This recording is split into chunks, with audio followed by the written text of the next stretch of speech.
시청자 여러분 안녕하십니까? 오전 10시 반 프레스룸 라이브 최윤영입니다. 유한솔입니다. 살아있는 뉴스를 더 깊게, 더 쉽게 전해드립니다. 먼저 오늘의 뉴스 네컷입니다.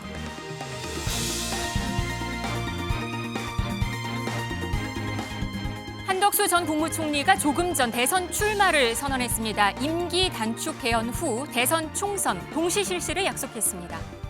국민의힘 소속 의원들이 우원식 의장에게 항의하는 모습입니다. 언제냐고요? 바로 어젯밤입니다. 최상목 부총리 탄핵안 때문이었습니다. 네, 바로 그 탄핵안이 상정되자 최상목 부총리는 즉시 사퇴했고 오늘부터 대통령 권한 대행, 사실상 초유의 대대 대행은 2주 후 사회부총리가 맡게 됐습니다. 이 모든 건 대법원의 이재명 후보 공직선거법 사건 유죄 취집 파기환송과 함께 하루 만에 이루어진 일입니다. 한 달 남짓 남은 대선, 전국은 경랑 속에 빠지게 됐습니다. 그리고 말씀드린 대로 조금 전 한덕수 전 총리가 대선 출마를 본격화했습니다. 그 모습부터 다시 보여드리면서 프레스룸 라이브 시작해보겠습니다. 앞으로 저와 함께 동고동락하면서 여러분의 취재를 도와줄 대변인 드립니다. 존경하는 국민 여러분, 저는 오늘 제21대 대한민국 대통령 선거 출마를 국민 여러분께 말씀드리고자 이 자리에 섰습니다. 지금 세계는 통상 질서가 급변하고 국제 질서가 요동치고 있습니다. 어떤 나라도 앞날을 예측하기 어려운 대변혁의 시기입니다. 이에 더하여 우리나라는 국내적으로 큰 혼란에 빠져 있습니다. 갈등과 분열이 공동체의 기반을 흔들고 있습니다. 나라와 국민의 미래가 아니라 개인과 진영의 이익을 쫓는 정치 싸움이 위험 수준에 도달하였습니다. 정치가 바뀌지 않으면 민생도 경제도 외교도 개혁도 안 됩니다. 우리가 애써 일으켜 세운 나라가 무책임한 정쟁으로 발밑부터 무너지도록 방치해서는 안 됩니다. 저는 자랑스러운 대한민국 국민의 공복으로 경제 발전의 최일선에서 일생을 살았습니다. 국익의 최전선인 통상 외교까지 정쟁의 소재로 삼는 현실을 저의 양심과 상식으로는 도저히 납득할 수 없습니다.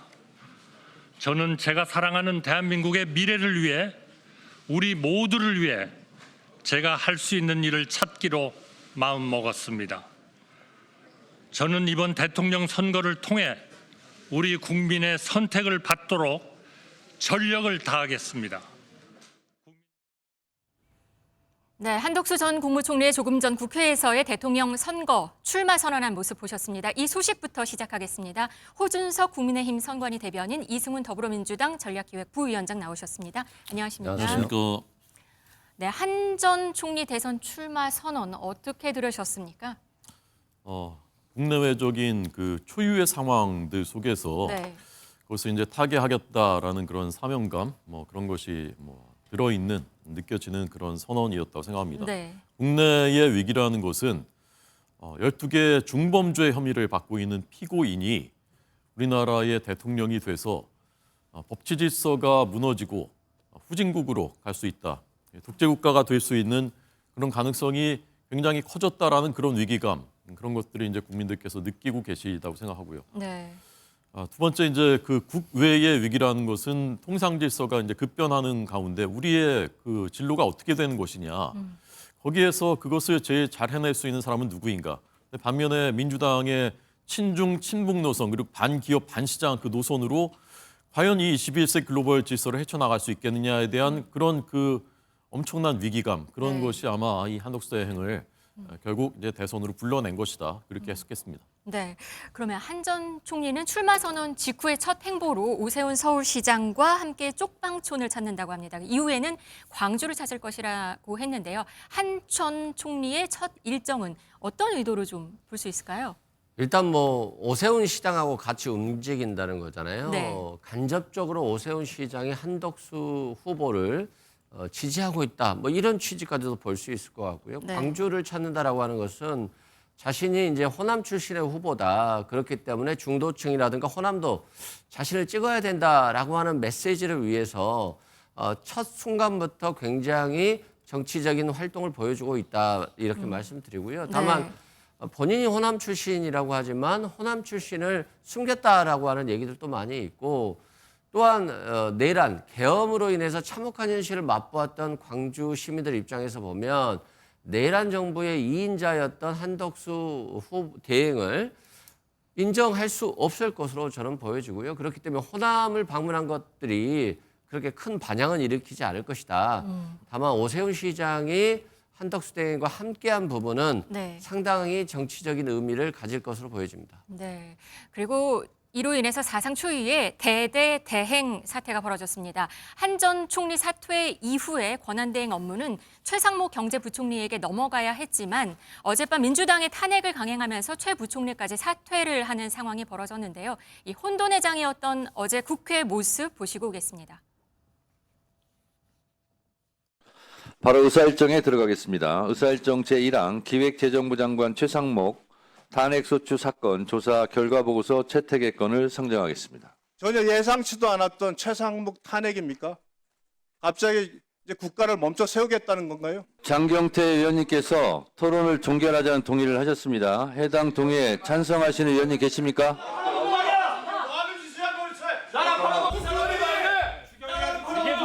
제108조에 따라 토론을 하지 않고 소개를 탄핵안이 처리가 되면은 바로 사퇴를 하실 수 있다는 보도가 나왔는데 어떤 입장 많으실까? 거치 벌어진 기획재정부 장관 최상목 탄핵소추안을 의사일정 제46항으로 추가하여 심의하자는 의사일정 변경 동의의 건에 대하여 투표해 주시기 바랍니다.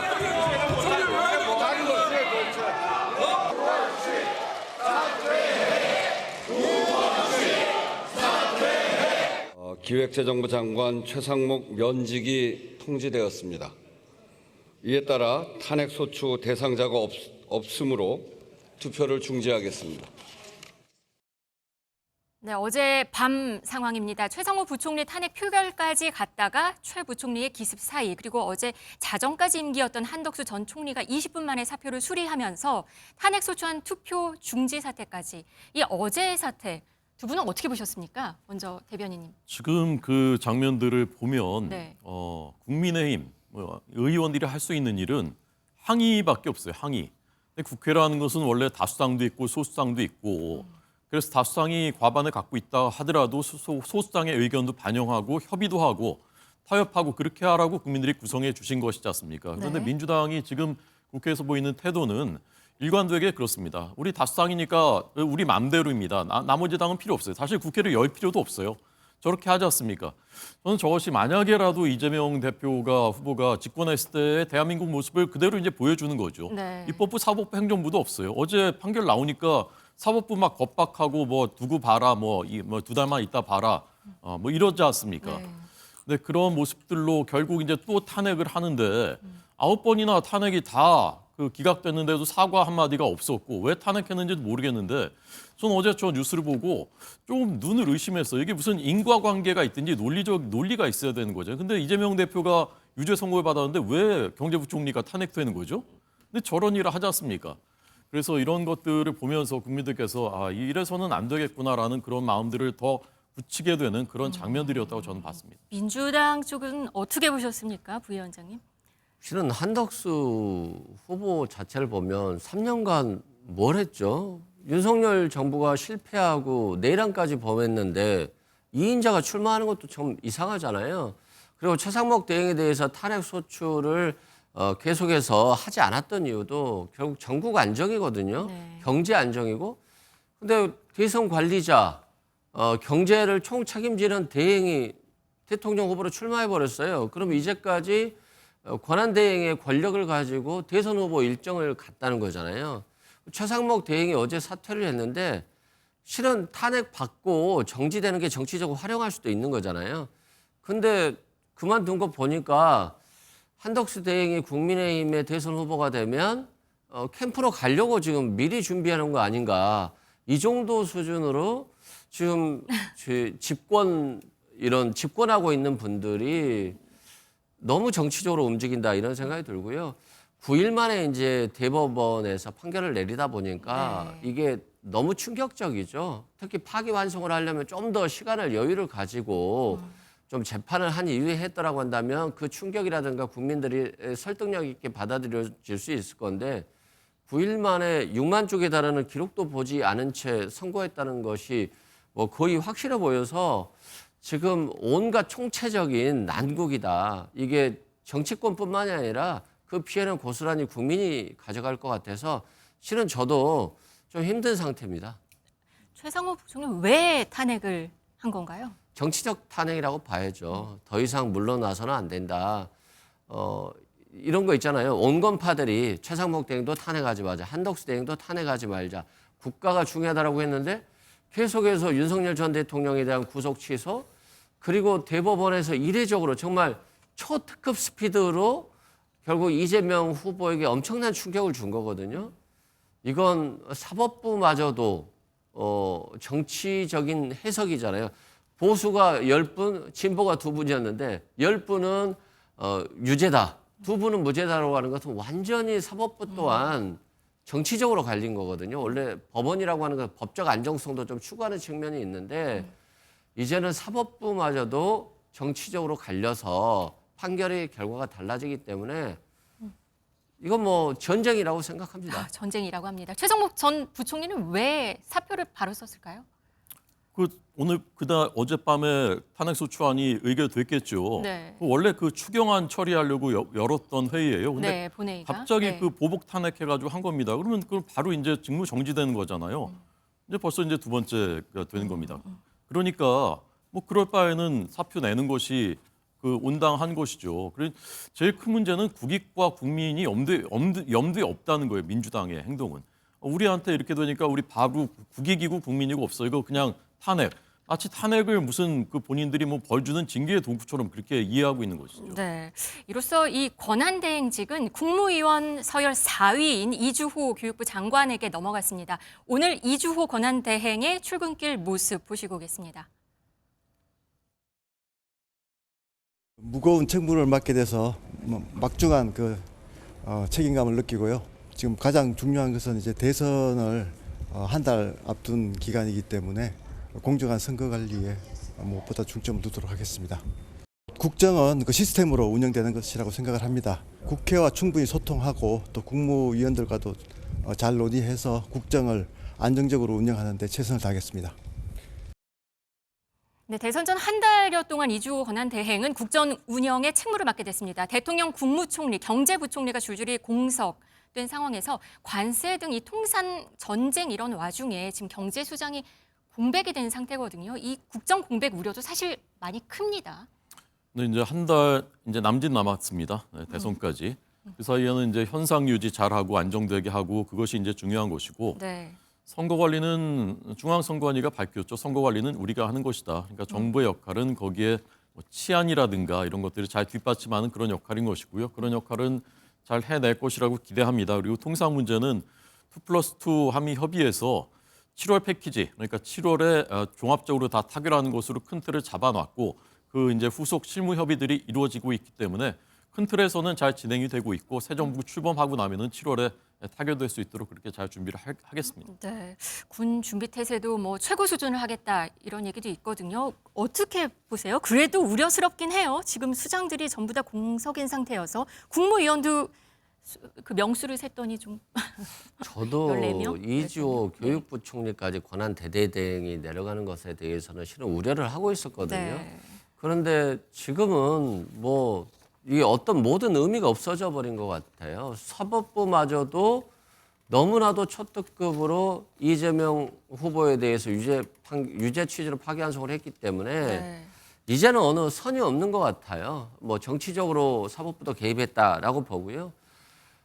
관세 전쟁의 상황에서 트럼프하고 맞서서 일본이나 인도라든가 이런 나라들이 급하게 서두르려고 하지 않았거든요. 그런데 한덕수 대행이 빨리 뭐 최상목 부총리 등을 보냈죠. 산업부 장관까지. 네. 그래서 큰 틀에서 합의를 했다라고 하는데 큰 틀의 합의라고 하는 게 무슨 합의가 있겠어요. 사실상 7월 달이면 대선 이후 차기 대통령과 하겠다라고 하는 것인데 결국 이 큰 틀에서 합의됐다라고 하는 이 말을 한덕수 대행이 출마하는 데 있어서 기반으로 만들려고 한 정치적인 목적이었기 때문에 전혀 의미가 없었다라고 생각되고요. 한덕수 대행이 출마를 했다 할지라도 앞으로 국민의힘 후보와의 단일화 과정에 있어서 실제 출마가 가능할지 아닐지는 더 지켜봐야 될 정도로 국가적 불안정성이 매우 커졌다라고 생각됩니다. 네.